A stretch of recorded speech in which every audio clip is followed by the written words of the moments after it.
À partir du moment où on ne peut plus nommer quelqu'un un exploité, mais qu'on est obligé de l'appeler un défavorisé, cette personne n'est plus victime d'un exploiteur. C'est juste quelqu'un qui n'a pas eu de chance. La prophétie de George Orwell se trouve réalisée aujourd'hui.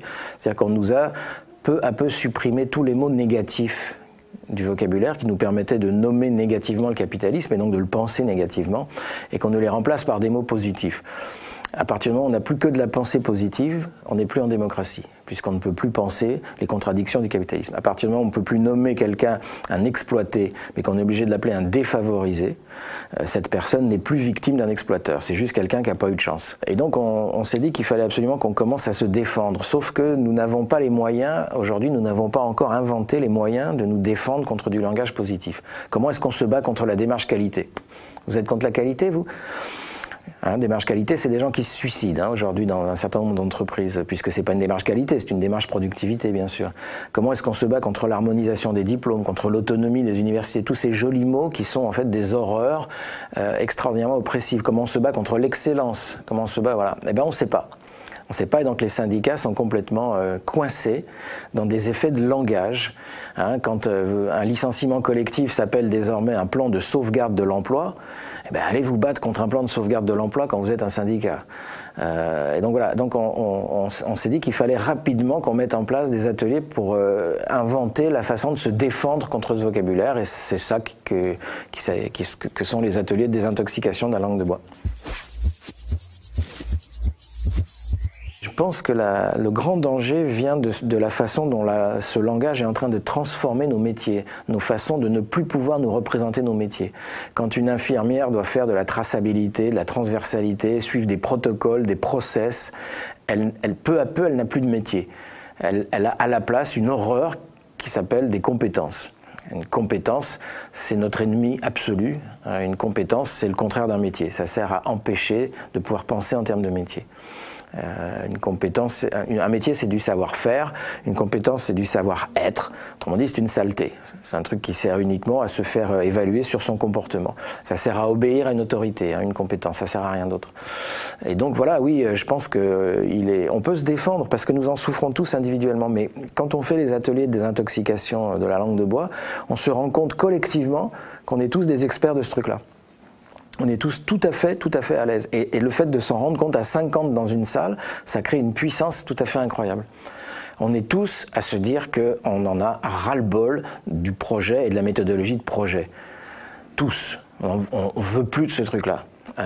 Pourtant, on est dans un système d'idéologie dominante où c'est le projet qui est actuellement le maître mot de l'idéologie capitaliste. Et donc, individuellement, on est obligé de continuer à faire des projets. Mais on sait tous qu'on ne devrait pas.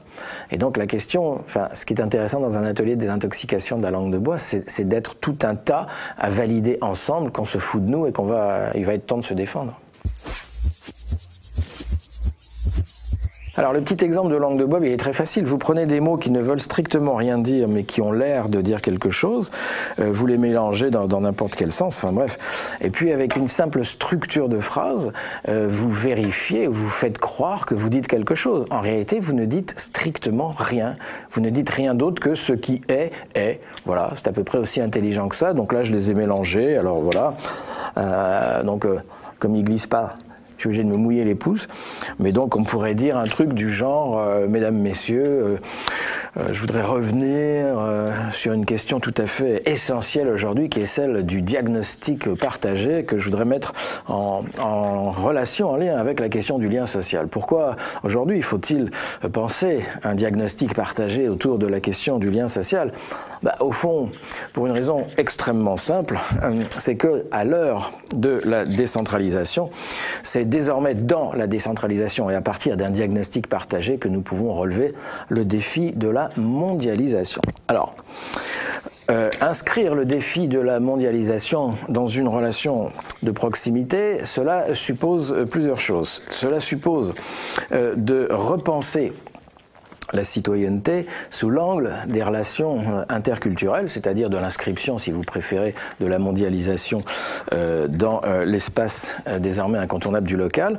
Alors, à cette condition, je crois qu'on peut repenser d'une façon beaucoup plus adéquate la question un peu vague finalement de la démocratie sous la forme d'une procédure de participation avec les habitants. Et ça marche tout seul, ça vient tout seul. Je ne sais pas quelle est la prochaine, mais je veux dire ça va marcher. Donc parce que si on veut faire, je ne sais pas ce que c'est, hein, si on veut faire la participation avec les habitants, j'appelle ça du partenariat.